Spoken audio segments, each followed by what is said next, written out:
Assalamualaikum warahmatullahi wabarakatuh. Perkenalkan, nama saya Ica Mardiana Rahmatika. Di sini saya berperan sebagai guru SMA yang mengampu mata pelajaran ekonomi kelas 10 yang akan menjelaskan tentang materi di KD 3.9 yaitu konsep manajemen. Sebelum berlanjut ke materi, jangan lupa like, subscribe, dan komen ya. Oke, yang pertama ada bab 1, konsep manajemen.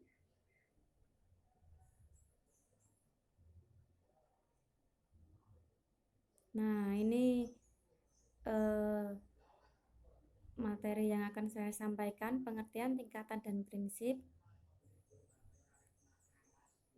Nah, ini pengertian. Yang pertama adalah pengertian. Pengertian menurut para ahli. Yang pertama, Webster's Dictionary, manajemen adalah tingkatan pengendalian kecakapan dalam penjurusan administrasi.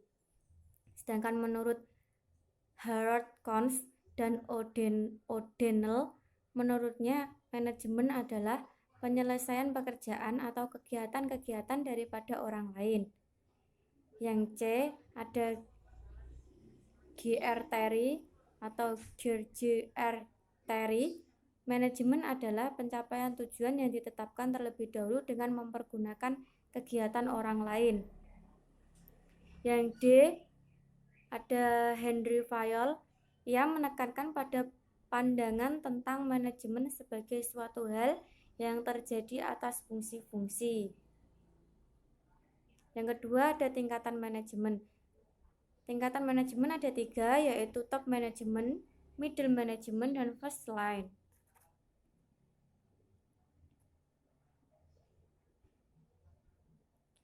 Yang pertama top management. Top management tingkatan yang paling tinggi dan memiliki tanggung jawab langsung. Orang yang bisa memiliki orang yang bisa menempati posisi ini. Orang yang bisa menempati di posisi ini adalah direktur utama, presiden direktur, atau wakil direktur. Yang kedua ada middle management. Middle management adalah manajemen yang berada di bawah tingkatan puncak.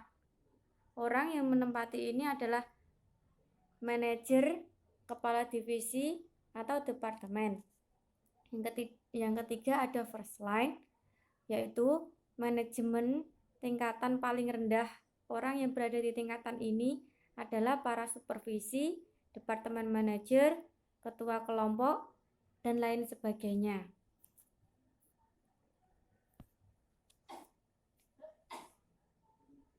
Prinsip manajemen. Yang pertama, pembagian kerja atau division of labor.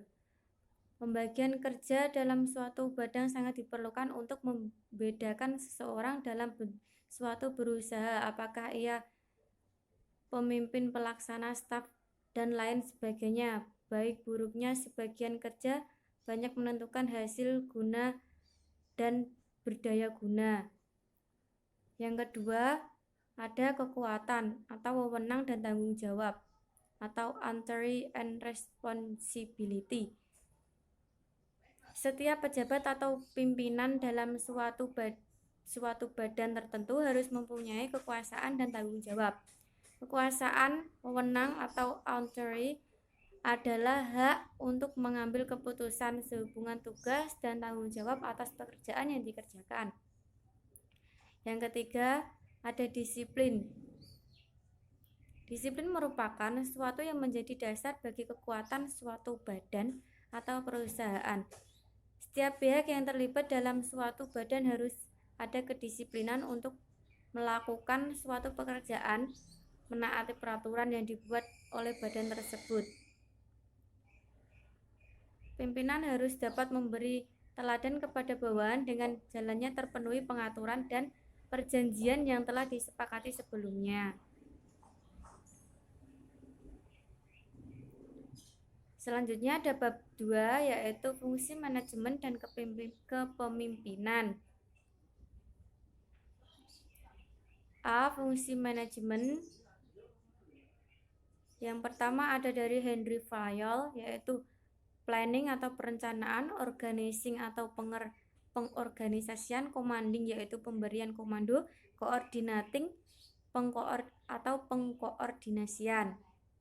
Yang kedua ada Harold Kohns yaitu menurut Harold Kohns yang pertama adalah planning atau perencanaan, yang kedua ada organizing atau pengorganisasian, yang ketiga ada staffing atau penempatan tenaga kerja, yang keempat ada directing, pemberian pengarahan, yang kelima ada controlling atau pengawasan.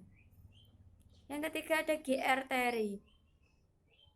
Menurut G.R. Terry, fungsi manajemen yaitu yang pertama adalah planning atau perencanaan, yang kedua organizing atau pengorganisasian, yang ketiga actuating atau penggerakan, yang keempat ada controlling atau pengawasan.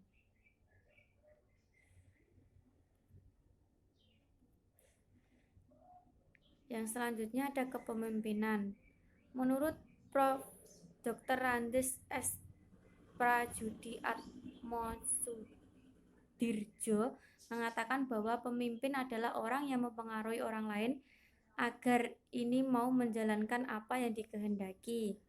Yang kedua, Profesor Dr. Haji Arifin Abdurrahman merumuskan kepemimpinan sebagai orang yang dapat menggerakkan orang lain yang ada di sekelilingnya untuk mengikuti jejak pemimpin itu. Yang ketiga ada Profesor Dr. Sarwono Prawirodiharjo mengatakan bahwa pemimpin adalah orang yang berhasil menumbuhkan pada bawahannya rasa ikut serta bertanggung jawab terhadap pekerjaan yang sedang diselenggarakan di bawah pimpinannya.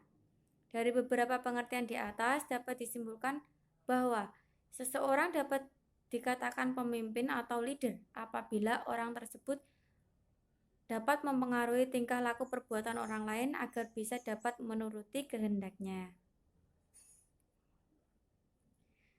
Cukup sekian materi dari saya. Apabila ada salah-salah kata, saya minta maaf. Assalamualaikum warahmatullahi wabarakatuh.